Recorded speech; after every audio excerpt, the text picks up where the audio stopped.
You're strapped in a boat cruising down the Amazon River with the sun scorching hot. As you check out your map, your boat starts rocking back and forth. The water is starting to get more intense, so you hang on for dear life. You tuck your map in your pocket and try to take control of your boat. You strike some jagged rocks and duck low to avoid tree branches. Your boat strikes a large rock out of nowhere and capsizes. You're swimming in the murky green water. While you're trying your best to get ashore, your boat gets washed away. Underneath the water lies a whole new world of bizarre and dangerous animals. Candiru fish are snake-like creatures that can grow up to 16 inches long. Arapaimas can weigh more than an adult male and are taller than most basketball players.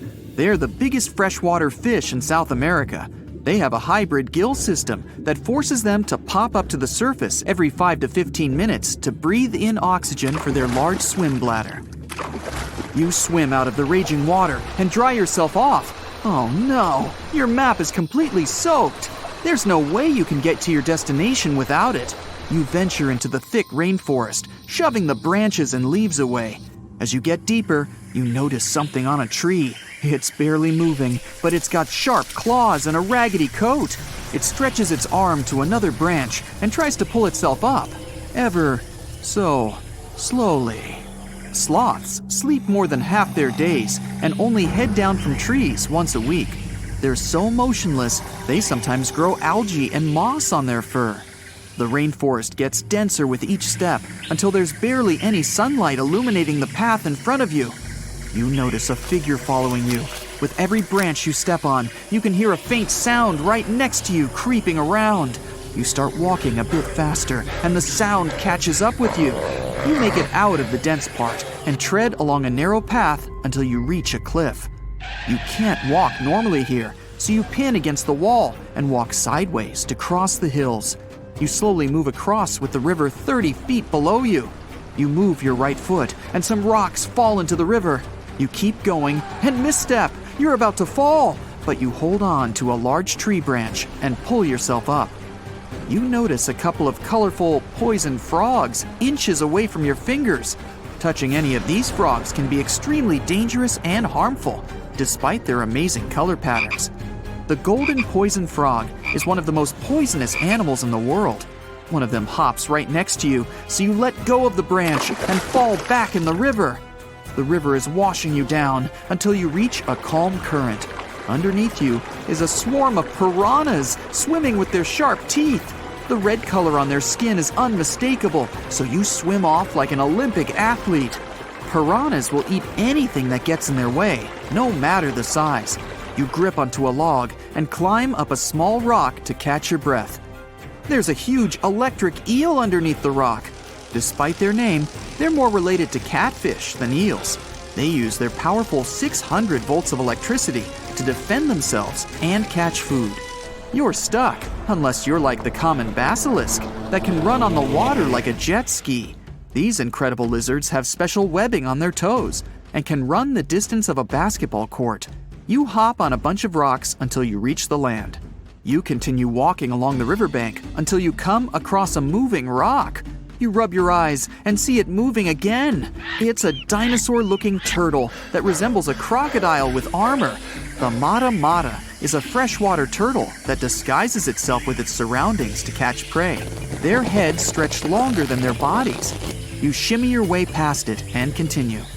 You head back into the rainforest and find a spot to rest. Wait, there are giant ants everywhere. They're the biggest ants in the world and can produce one of the most painful stings out there, even comparable to a wasp's sting. You immediately get up and find another place to rest. As you continue walking along, you notice the same feeling of something following you. You can hear some leaves rustling, but it's getting dark and there's no way of telling. You find a nice little spot to build a campfire and catch some Z's. But in the Amazon, everything is a threat, except for those cute capybaras wandering around. They live in groups next to water sources. They're also the biggest rodents in the world. You don't need to worry about them if you're stuck in the middle of the Amazon rainforest. Suddenly, you feel something slithering up next to you. You look down and see a massive green anaconda just about to constrict you. They are the heaviest snakes in the world and can grow up to 20 feet long and have a huge appetite. You get up and sprint your way out of there. All right, you found a decent cave to crash in.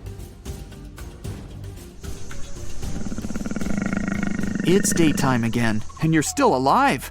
You continue walking along the rainforest. You were able to find some breakfast to boost your energy for the rest of the day.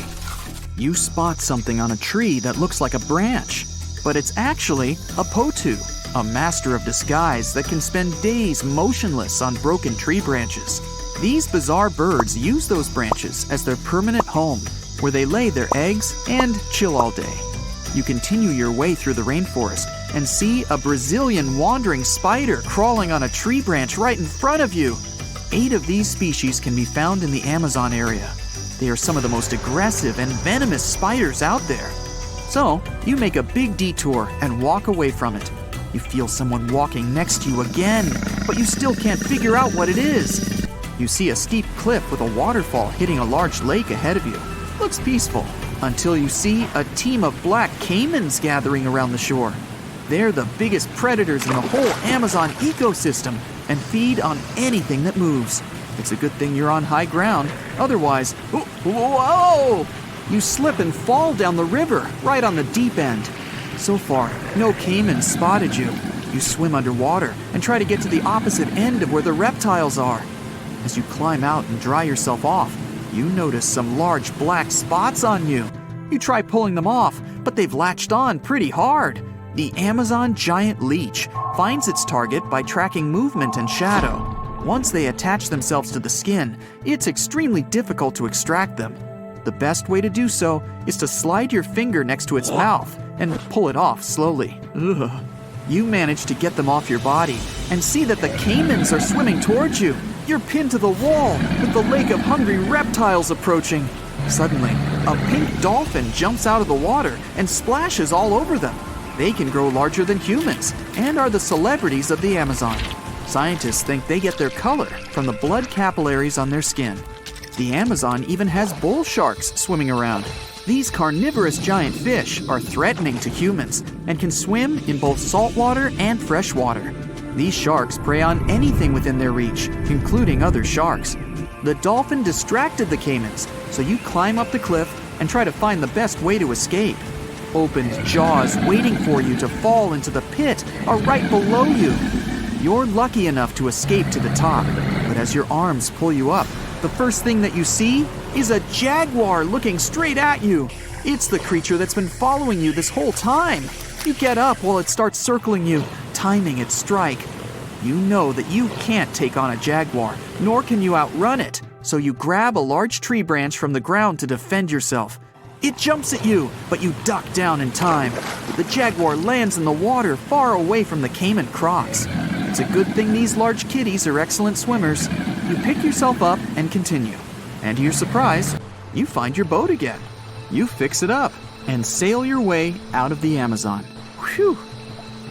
Around 128 million years ago, give or take, snakes popped up out of nowhere and started thriving on Earth, eventually branching out into around 4,000 species we have today. But it's not just because they ditched their limbs and got all long and slithery. Even though there are 25 groups of limbless lizards, snakes are the one who really hit the jackpot in terms of diversity. To figure out what makes snakes so successful, scientists looked at over 60,000 snake and lizard specimens from museums all over the world. According to them, snakes have been evolving faster than lizards in key ways, which gives them the upper hand when it comes to exploring new opportunities. So if you think this is creepy, hey, I'm right there with you. But let's push forward. One major factor of their success is their feeding habits. With their flexible skulls and keen sense of smell, snakes can eat animals way bigger than their heads and track down prey like champs. When dinosaurs got wiped out around 66 million years ago, snakes were ready to adapt to the changing world and fill those empty spots. Now, we're not sure why snakes evolved so quickly, but it's clear that there's something special in the grand scheme of evolution. Just like the sudden explosion of flowering plants, these macroevolutionary singularities have shaped life on our planet in unexpected ways. Now, snakes can be found almost everywhere on Earth, showing off a wide range of traits and habitats. They can be found in deserts, rainforests, grasslands, and even deep oceans. All snakes are predators, munching on different prey, including insects, small vertebrates, other snakes, and sometimes even larger mammals or humans. Ow! However, you won't see any snakes in Ireland. Why? Well, one of the most famous legends about St. Patrick involves him driving these reptiles out of Ireland. Still, experts think snakes never lived in Ireland to begin with, so it's more of a symbolic story than anything else. There are a few more places in the world where snakes don't exist, like Iceland, Greenland, New Zealand, and Antarctica. New Zealand's lack of snakes is especially intriguing, considering its proximity to snake-heavy Australia. The reason for this seems to be the country's ever-changing climate, which makes it difficult for snakes to thrive. Now, even though New Zealand is snake-free, sea snakes occasionally make an appearance in its waters. The yellow-bellied sea snake and the yellow-lipped sea crate are known to visit the island every now and then. So, when it comes to what country has the most snakes, Brazil takes the prize. With over 375 species calling it home, Brazil has a mix of harmless and dangerous snakes. The country's vast rainforests provide a perfect habitat for these reptiles, including famous constrictors like the anaconda, the boa constrictor, and the emerald tree boa. Brazil is also home to venomous snakes, such as the fer-de-lance and coral snakes. However, if you fear going to a Rio carnival just because you're terrified of Brazilian snakes, I've got some news for you. Out of 4,000 snake species in the world, only around 600 are venomous, and only about 200 of them can cause harm to humans. So, fatal snake bites are less common than people might think. Chances you stumble upon a bad snake are like 5%. Now, it's hard to say exactly how many individual snakes there are out there, as they tend to, keep to themselves. However, scientists can make estimates about the number of specific species. For example, they believe that there could be as many as 1 million common garter snakes in the wild. Cute little guys. Unlike the super widespread common garter, the St. Lucia racer is one of the rarest snakes in the world. It had quite a roller coaster of a story. Thought to be extinct, then found again, then lost, and finally rediscovered in 2012. The survivors are spending time together on a teeny island called Maria Major, after being wiped out on the mainland by mongooses and other invasive critters that like to snack on these harmless snakes. Another reason snakes hit an evolutionary jackpot is because they have this cool thing that they're basically solar-powered and depend on outside sources of heat or light. People often say they're cold-blooded, but that's not entirely accurate. Their blood isn't cold.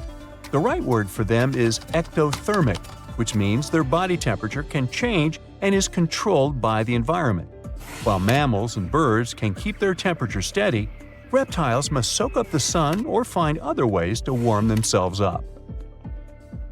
Now, some snakes do not lay eggs, defying the traditional classification of reptiles as egg layers. While it may have been taught at school that all reptiles lay eggs, nature has its exceptions. About 70% of snakes lay eggs, but those living in colder environments give birth to live young because eggs would not survive in such conditions. Nature always has a way of challenging our expectations and classifications. Snakes are a successful group of tetrapods, even though they don't have the 4 key-footed feature that tetrapods are named after. Despite this, or maybe because of it, snakes are super diverse. It might seem like this diversity dates way back to the times of dinosaurs, over 100 million years ago. But modern snakes seem to have emerged more recently. Fossils and DNA suggest that snakes started to spread out and evolve after the mass extinction event that wiped out dinosaurs. They took advantage of the empty habitats and niches left behind by the long-gone species. In terms of movement, snakes are super flexible and can crawl, burrow, climb, swim, and some can even fly. The ancient ancestors of snakes were quite different from what we see today, with some species even having well-developed limbs. Snakes continued to evolve through the late Cretaceous period, with various species appearing around the world. Only a handful of modern snake families emerged later, millions of years after the extinction of dinosaurs. The snake fossil record is patchy, making it hard to piece together their evolutionary history. To make sense of it all, scientists turned to DNA analysis. Molecular clock techniques help estimate when various snake lineages split off from each other, suggesting that most of the modern snake diversity is younger than dinosaurs. Only a few snake lineages survived the mass extinction event at the end of the Cretaceous. But these few survivors managed to give rise to the incredible diversity of snakes today. Some snake families persisted for millions of years until they eventually went extinct, while others thrived and diversified in the aftermath of the mass extinction event. This pattern of survival and rapid diversification resembles what we see in the bird and mammal fossil records after the extinction of dinosaurs. The ability to burrow, hunt in the dark, and go long periods without food helped some snakes survive the chaos after the mass extinction.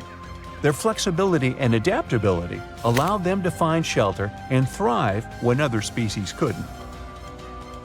Snakes can be some of the scariest animals around. Most snake species are harmless and don't bother humans. Even if they wanted to, most snakes are too small to pose a real threat to people. But there are some big snakes out there that can eat surprising things. The largest animal ever eaten by a snake was a 150-pound hyena devoured by an African rock python. I'll bet that hyena wasn't laughing then, huh? Before that, the biggest meal on record was a 130-pound impala eaten by a rock python. That's impressive. The biggest snakes in the world are constrictors. They tend to suffocate their prey. To eat large prey, the snake itself has to be huge. African rock pythons, green anacondas, reticulated pythons, Burmese pythons, Indian pythons, and amethystine pythons are all contenders for the title of the largest snake in the world. They can grow to incredible lengths and weights. And that's it. I'm done with snakes now. Ew. Beneath the thick, shadowy canopy of a prehistoric rainforest, a silent hunter slides into the murky river waters. This is Titanoboa. Its size is horrifying, stretching over 40 feet long, which is about the length of a school bus, and weighing as much as a small car. It reigns as the largest snake ever known. This is around 60 million years ago. It's only been 6 million years since the dinosaurs were wiped out by an uninvited asteroid. Nature is slowly returning to life, the Paleocene epoch. Titanoboa's home is lush and sweltering. The air is very humid, like in a steam room, and the rivers are teeming with fish, perfect for a predator like this. Now that the dinosaurs are gone, Titanoboa becomes the queen of hunting. It's perfectly built for both power and stealth. A strong, sturdy spine can hold the snake's massive size while staying smooth and silent. Titanoboa glides through the water like a shadow, barely visible. It doesn't chase. It doesn't need to. Titanoboa waits beneath the river's surface, in darkness. A bunch of ancient lungfish meanders too close. With one surge, it lunges, its jaws snapping shut. The fish doesn't stand a chance. Titanoboa's grip is unrelenting. After the prey stops moving, the snake immediately consumes it whole. For millions of years, this snake ruled the rainforests. Nothing could challenge it. Not the prehistoric crocodiles, not the small mammals, not even the birds. But, as it turns out, it wasn't the only apex predator. Alongside Titanoboa, there was this entire family of snakes, a huge biological tree full of snake genomes and species. Their history spans around 100 million years, all the way to the Cretaceous period. We find their fossils all over South America, Africa, India, and Australia.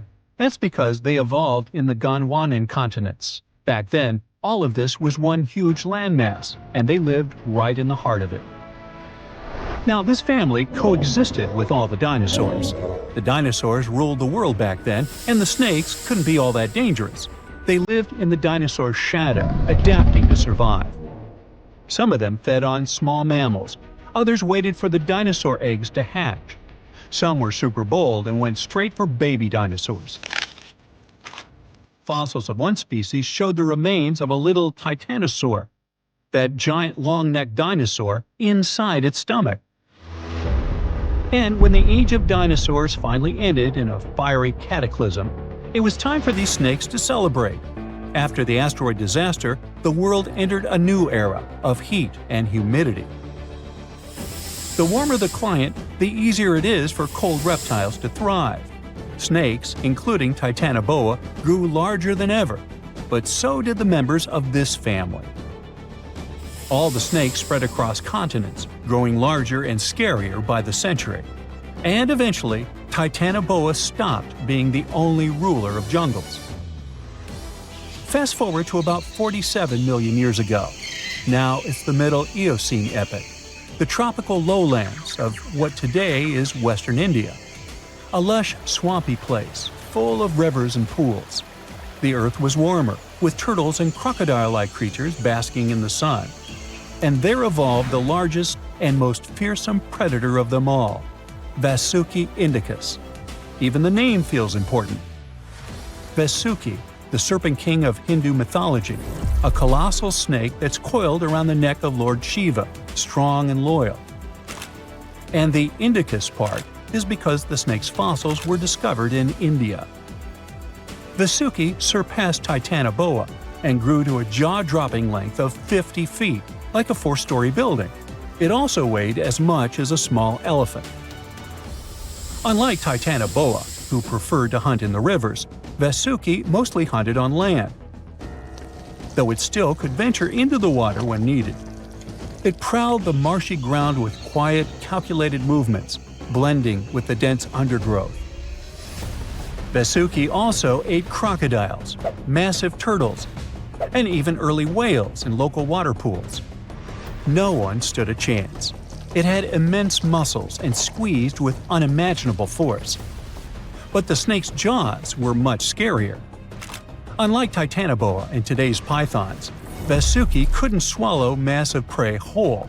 Instead, it ate them alive with its teeth, just like this. Fast and absolutely brutal, it was an apex predator of its time. And don't forget that we're not talking about one Titanoboa or one Vasuki. These snakes were part of entire populations. In the Paleocene, rivers were full of various Titanoboas. Some were younger, smaller ones, fighting for survival, while the oldest and largest ones dominated the waterways, in the same way as generations of Vasuki indicus competed with each other for thousands of years. Through the years, many siblings of this family got themselves a region to rule over. For example, alongside Vasuki, this big guy was thriving in northern Africa, in what is today's Egypt. Back then, this land was full of water and swamps. Before we learn more about other snakes, this one was considered the largest, about 36 feet long. That's still bigger than today's most powerful snakes, like the green anaconda. But then, we reached the Pleistocene epoch, from about 2.5 million years ago to only 11,000 years ago. Modern humans were evolving all over the world, and now the snakes had a new problem, an even worse one than dinosaurs. While we were developing brains, in Australia, there ruled the local king of snakes. Their names also come from legends. That's how Indigenous Australians called their mythological rainbow serpent the creator of the world. It's like a problem of a chicken and an egg. Was the snake named after a deity, or did the Aboriginal people create their deity after a snake? Ancient Australians coexisted with those predators for thousands of years. They warned their children how to avoid dangerous spots, passing down stories of the terrifying serpents. In their legends, the great rainbow serpent was shaping the land, rivers, and features of the world. These legends were most likely inspired by the powerful nature of those snakes. If only they knew that these animals weren't even as huge as Vasuki or Titanoboa. Though they were still dangerous, Urlungor was up to 26 feet in length. They preferred the more green and humid parts of Miocene Australia, like waterways with lush plants around the riverbanks. And there was much more potential prey. Urlungor had a thick body as wide as a human thigh. It loved to hunt in what is today the northwest Queensland. Its fossils were found in the limestone of Riverslade. It was a fascinating find. The skull was almost intact, with teeth and everything, which is crazy considering that snake skulls are very fragile and usually don't survive fossilization. Just like snakes before it, Urlungor didn't rely on venom. It was a constrictor, quick and powerful. But at least now these reptiles weren't as brutal. Their hugs quickly caused cardiac arrest in their prey. So the end came rather quickly. Also, they no longer could swallow the prey whole, and didn't have the same sharp teeth as Vasuki or Titanoboa. So both Urlungor and Wanambi had to eat very slowly, just like pythons today. Meanwhile, Wanambi was about 20 feet long. This one had a similar head, so it could only hunt marsupials, reptiles, and other little things that ventured too close. Wanambi's domain was the waterhole. It lay coiled in the shade, motionless, its body blending seamlessly with the dusty earth. If kangaroos and wallabies cautiously approached to drink, they wouldn't even notice the predator until it was too late. The Wanambi snakes lingered in Australia for millions of years. Even when the climate and ecosystem changed, it didn't bother these guys. In fact, they thrived in Australia's cooler, drier regions. Yet, even giants fall. Time moved on, the earth cooled even more, and nature began to change. Wanambi managed to last up to around 50,000 years ago, and could have lasted longer if it wasn't for humans. The same Aboriginal Australians who once feared Wanambi eventually spelled the end for the snake.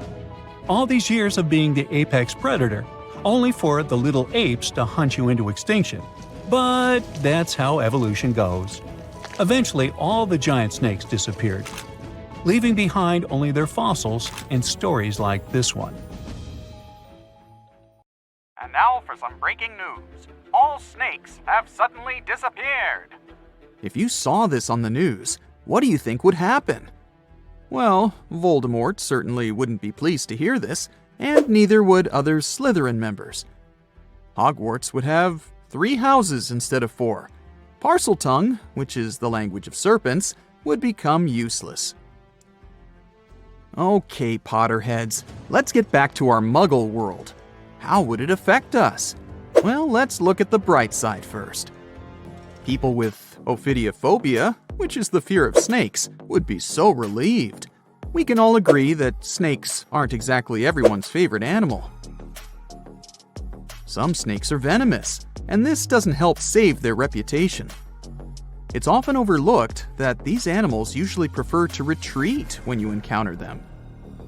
They can become defensive if threatened, but when left alone, they don't want to mess with you. Try telling this to people with a phobia, though. Now they can enjoy outdoor activities, such as mountain climbing, like everyone else. And yet, they would have other worries in the absence of these serpents. The design of the ecosystem works like a clock. Every species has an important role. If one goes down, the others will be affected. Snakes are no exception to this order. They primarily snack on mice or rats. They help to control rodent and other small mammal populations. This is important in terms of preventing the spread of diseases, too. Think about the spread of the plague of medieval times. Driving out all reptiles could cause a similar problem. Did you know that the bubonic plague was never completely gone? It's been spotted in modern times, too. For instance, in Madagascar in 2008. So it's good to have some snakes around to protect us from disease outbreaks. You see, snakes are excellent hunters. They ambush their prey by using their highly developed senses to find and track their potential dinner. They're super mobile, can squeeze through cracks, climb on rock walls, and swim. They can even fly. Well, sort of.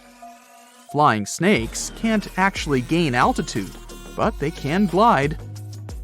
They use the speed of free fall and contortions of their bodies to follow airflows and lift themselves.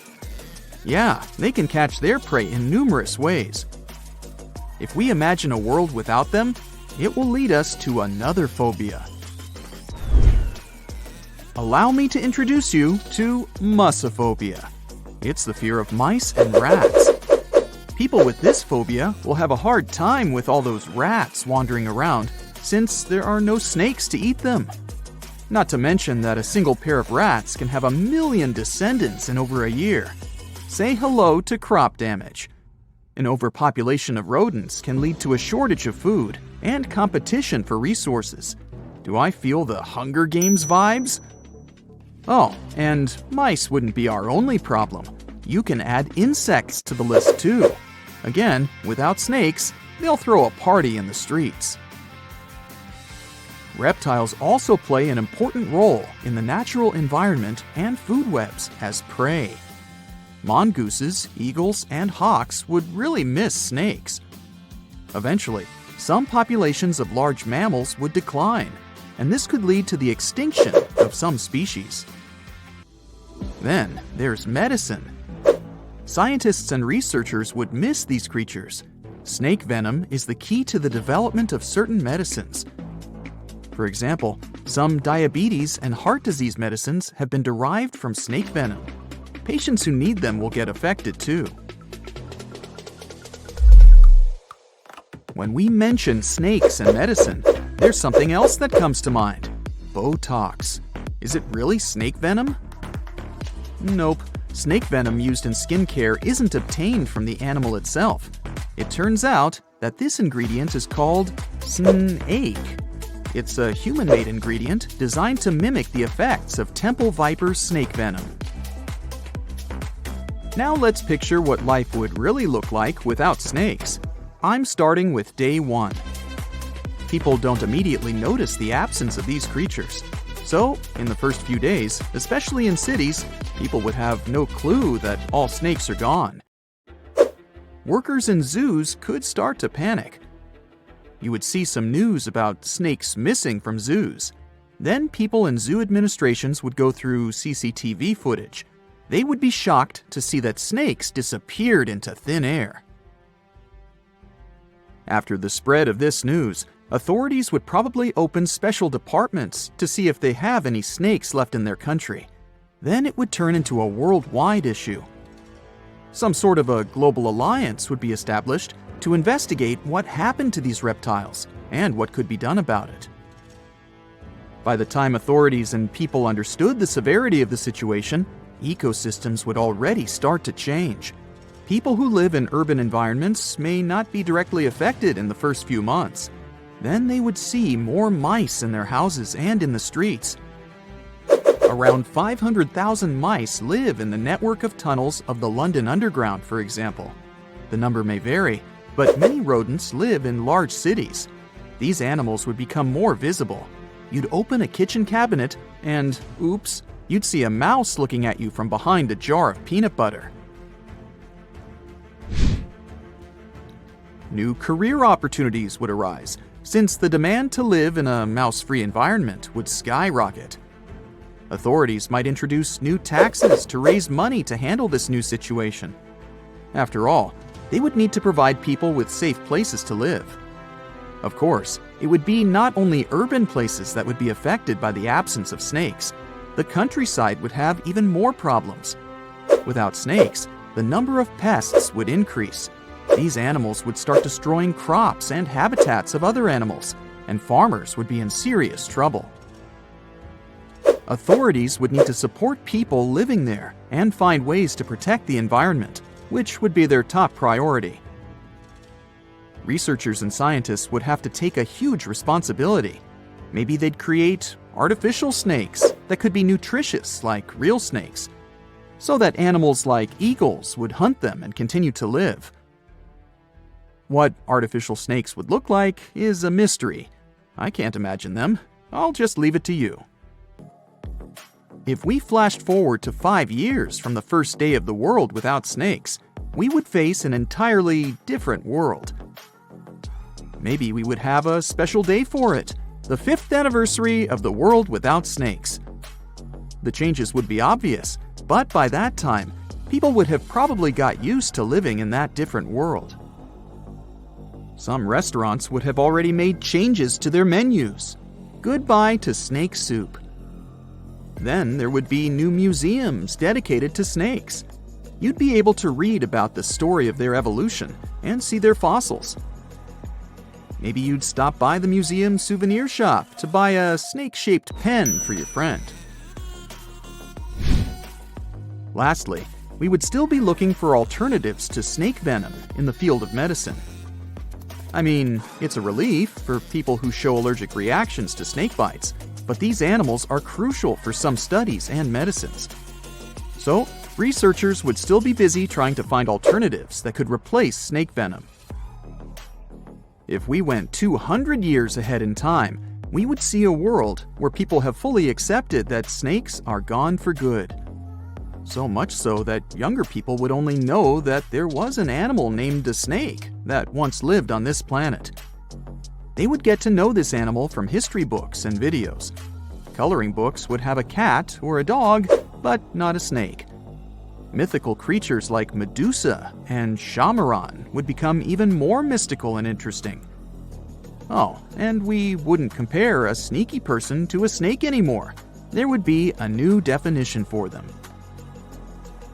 We've survived the Ice Age, meteorites, and many other challenges, so we'll probably figure something out. Fingers crossed that this scenario never gets real, though. Do you have any other version of how events could unfold in a snakeless world? No one expected such a strong storm. It's too dangerous to sail back to the land because of high waves and winds. But suddenly, you notice a small green island nearby. You and your friend are about 25 miles off the coast of Brazil. You were fishing and didn't notice black clouds obscuring the blue sky. You're approaching the unknown island and see a Coast Guard boat behind you. People from there are screaming something to you, but you can't make out the words because of the thunder. They tell us we should stay away from that island, your friend says. Despite the warning, you still sail since there's no other way out. Around the island, you notice sharp rocks sticking out of the water like knives in the dark. Now you realize what the Coast Guard warned about, but it's too late. Your boat hits a rock. The bottom is pierced. You start to sink. The rain and wind are getting stronger. Both of you fall overboard. Then, darkness comes. You wake up in the morning because of the scorching sun and a dry mouth. Your friend and the wrecked boat are lying nearby. Apparently, you'll have to wait for rescuers to get out here. Now, in the light of day, you can see how dangerous the island's coast is. It's surrounded by rocks, and you're lucky you've survived. Getting out of here will be difficult. Together with your companion, you decide to look for coconuts and bananas.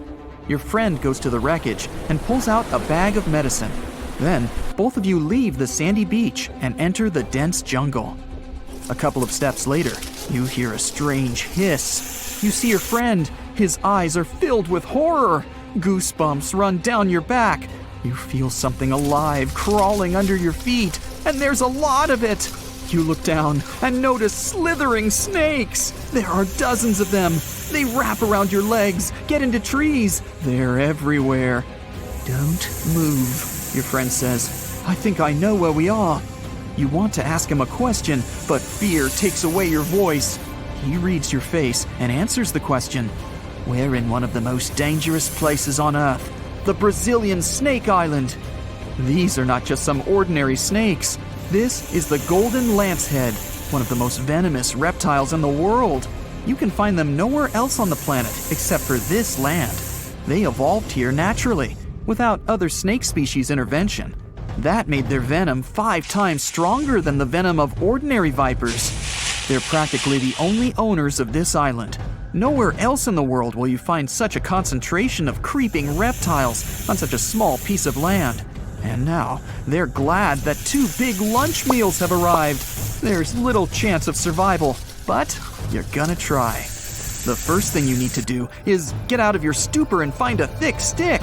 This is your best tool right now. If you encounter a venomous snake, the best you can do is retreat slowly.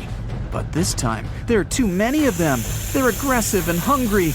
Together with your friend, you fight off the snakes with a stick. but there's more and more of them coming. One of them falls on your shoulder from a tree and bites your neck.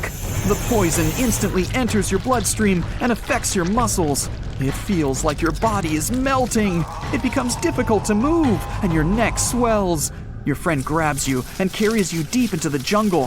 Here, among the trees, you notice an old lighthouse. Yeah, this building really stands out here. Once a year, the Coast Guard visits it. Your friend breaks down the door and puts you on the floor. You're afraid you won't be able to survive the bite. Fortunately, your friend is a doctor. He injects the necessary medicine and saves your life. You have a few minutes to rest before more danger arises. Your friend tells you that the unique snakes appeared here thousands of years ago. This island was part of Brazil for a long time. Then, massive floods separated it from the continent. This part of the land was cut off from the whole world, which helped the formation of a unique ecosystem inside. Vipers that lived here evolved into golden lanceheads. They quickly became the main masters of the island and destroyed all the other animals. But how did they manage to survive without food, cut off from the whole world? They did it thanks to nature and evolution. This island is a transit point for many birds. They stop here to rest during long flights. These birds become dinner for the snakes. Previously, a snake bite almost didn't harm the birds. They were frightened and flew away, leaving the snake without food. But over years of evolution, the island's owners have developed such a potent poison that one bite was enough for a bird to never take off again. There's also a legend that a pirate hid treasures here a long time ago. And, so that no one would ever find it, he brought snakes to guard his gold. Of course, there's no chest with coins here, but the island is attractive for modern pirates, even today. Golden lancehead snakes are an expensive commodity, so bad people often visit this place to hunt the reptiles. That's why the Coast Guard is always on duty around the island. People are forbidden to visit this place. And even if someone manages to get past the guards, they will have to face the rocks. Only biologists and scientists have permission to study the local fauna.